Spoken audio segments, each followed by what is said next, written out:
one of them. I'm certain. They all burned. My whole family. You can't be them. You can't. They've burned. They'll burn. I don't think of myself as anything special.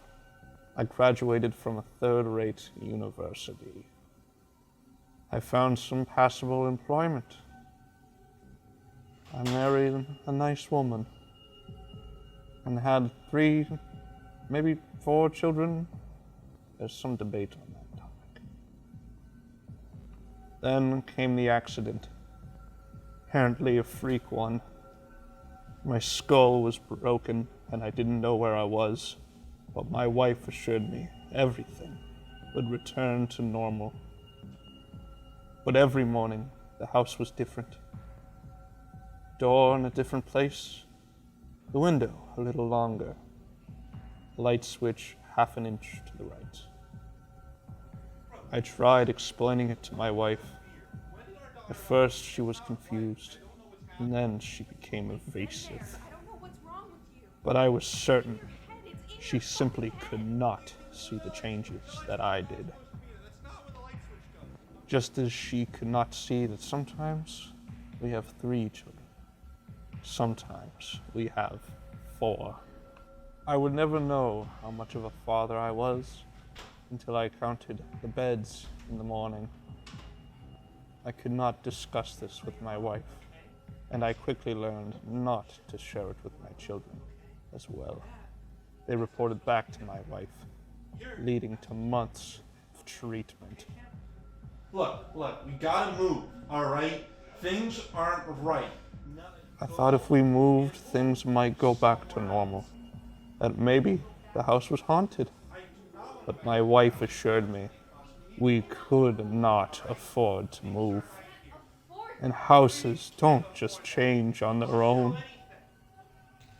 I needed to get away from the house, so I began walking around outside, exhausting myself so I would not think of the house and how unsound it was.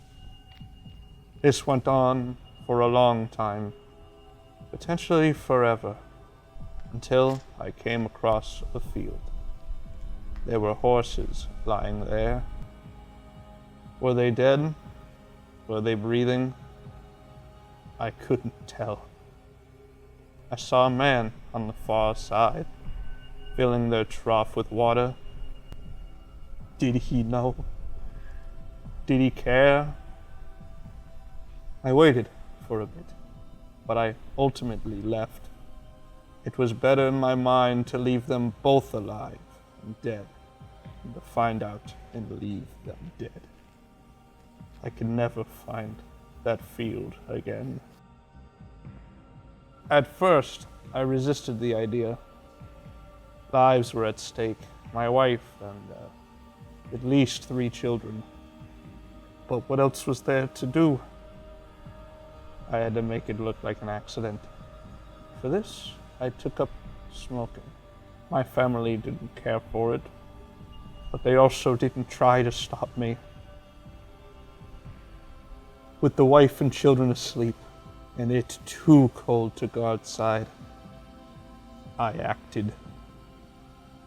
I never intended for my family to get caught up in the fire, but the smoke was too much.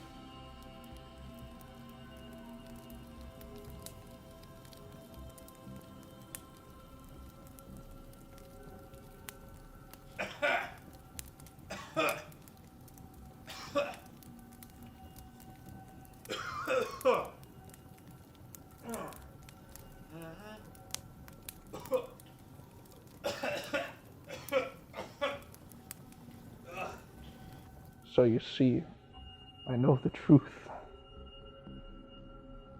I know that you're lying to me. I don't know if you were trying to lessen the blow. Sure, I'd love to see my beautiful family again. Hell, I'd love to see my house, my beautiful, well-tended lawn, but I know the sad truth. You could not possibly be my wife.